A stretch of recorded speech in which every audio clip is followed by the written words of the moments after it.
going to be in the UFC. You just won in emphatic fashion, first round. Flying knee as well. You showed your stand-up game in there. How great did it feel to get the win in the way that you did? Feels amazing. I'm really excited. You know, like from morning, I got up. I'm like, I actually in training this morning, and I'm like, oh, I want to get in as soon as possible. Yeah, especially showing my striking. I always have striking, but if I don't need to use it, I don't use it. But I just see opportunity and took it. There was a big rivalry there as well, so how sweet was that as well? It was someone that you wanted to silence. Did that feel good?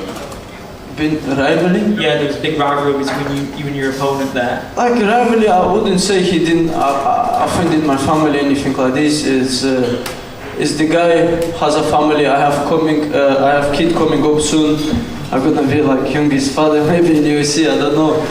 And he has a kid. He has he's a married guy. He's fighting for the family. I'm fighting for the family to feed them. And I wouldn't say like rivalry, but he's a fighter.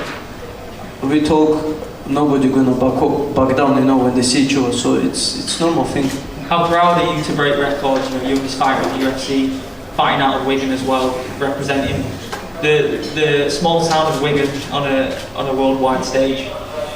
Yeah, I grew up there, then I moved to Manchester, so it feels amazing to show young generation, doesn't matter where you live, you have gym or not, if you really want to become fighter or something in your life, you can travel, you got everything in your kit to do, to chase your dreams. You just have to have this like fire in your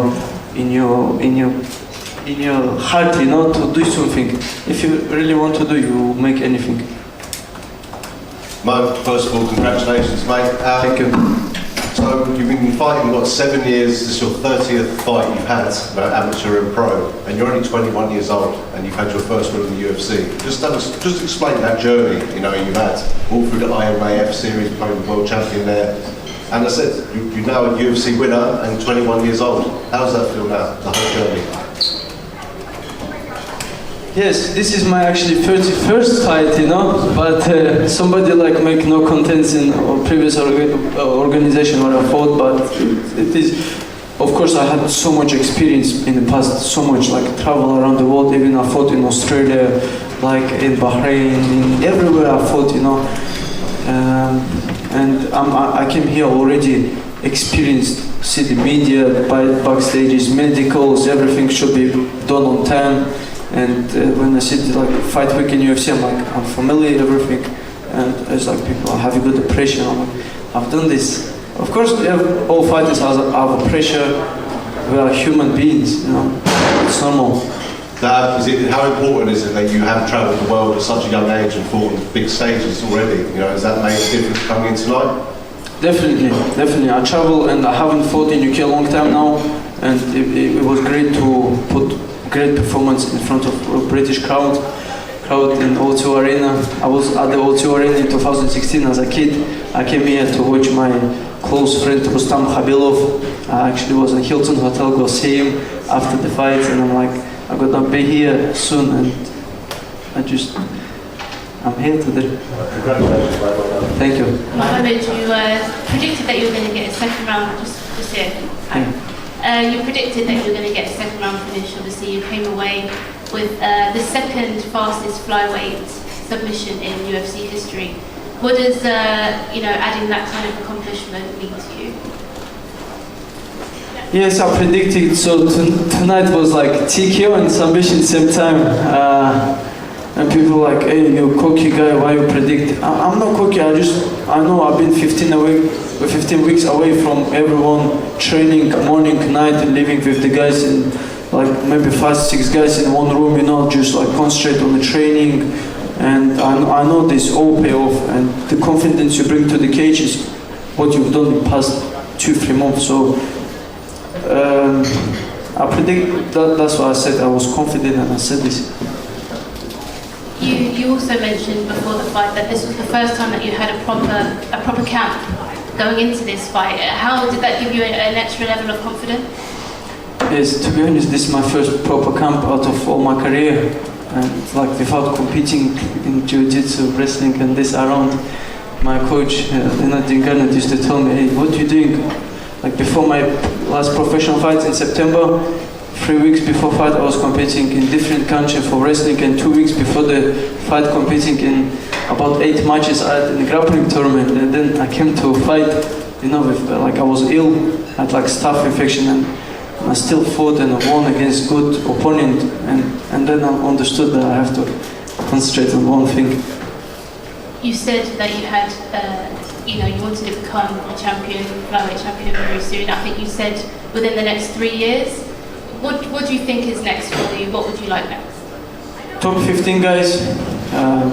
I know there's like top 10 guy like Tim Elliott. I would love to fight him. I know maybe people say he's too fast, you have to go through the guys. If Cody would beat me tonight, he'd be top 15. Let's be realistically, like he's like, he will be like 2-1 in UFC, like, and so why not put me in top 15 and I'll fight anybody in top 15. And it will be fast track to UFC title. Mohamed? Why specifically Tim Elliott? Why? Why specifically Tim Elliott?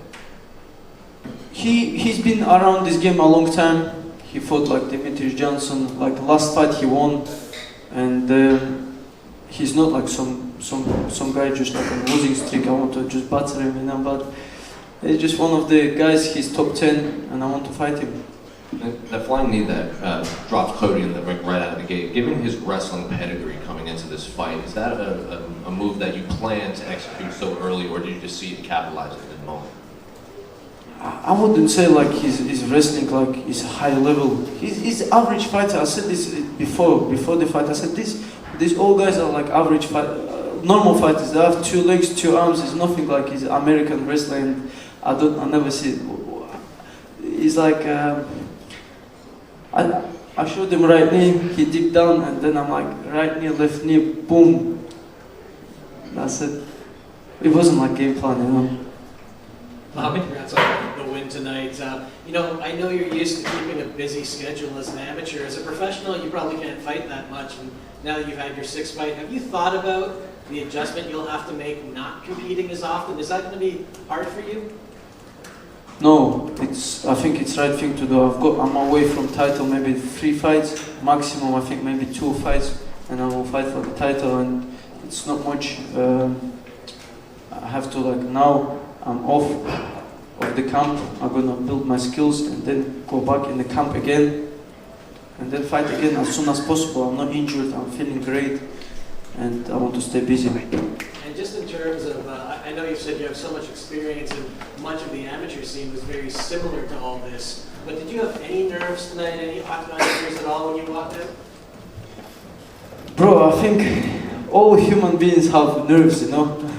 It's not something like we don't have. Of course, like my debut against a guy who's 10 years older, a lot of pressure. I predicted this. I have to back up my words. I'm not like messing around, like just like mouth. And but I use this energy for myself. You know, this all to push me, to motivate me. When I go inside the cage, I'm like, I know he's my team, my family. I'm representing everybody around me, and I'm doing for myself and my team. Mohamed, over here. Assalamu alaikum. Wa alaikum salam. How are you? Good, thank you. You must be feeling great, right? Feeling amazing. So obviously you have the record for the youngest fighter in the UFC. Do you also think you now have the record for the greatest debut in the UFC? There's guys, you know, there's guys who did good debut also. So stop being humble. Yes, maybe. If you think like this, then it's like this, you know. So I'm guessing you're relaxing a little bit because Ramadan is coming up. So do you plan to take off Ramadan, and then how soon do you feel like you will come back? To be honest, I still train in Ramadan, and I feel even better training.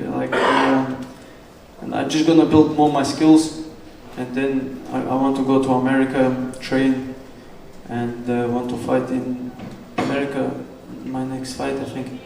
So a man that you know quite well, Jake Hadley, tweeted, "I want that kid. I want to rip his heart. I want to rip his heart out." What's your reaction to that? And how soon do you think that you and him will meet in the UFC? First, he has to make weight and get off his knees before begging, you know, for the contract. And listen, out of 31 fights, I never missed weight. I was in worse condition before and I never missed weight. If you miss weight and you get on your knees to beg a contract and he want to rip my head off, man, he pulled out from this card. What does he want? Just using my name to get promotion, but it's not my level. In amateurs, he called me out before, and the guy who I smashed, he sit on his face and smashed him, you know, and there's no levels. There's levels to this. Congratulations on your performance today. Thank you. Thanks everyone. That was final questions. Done, yeah?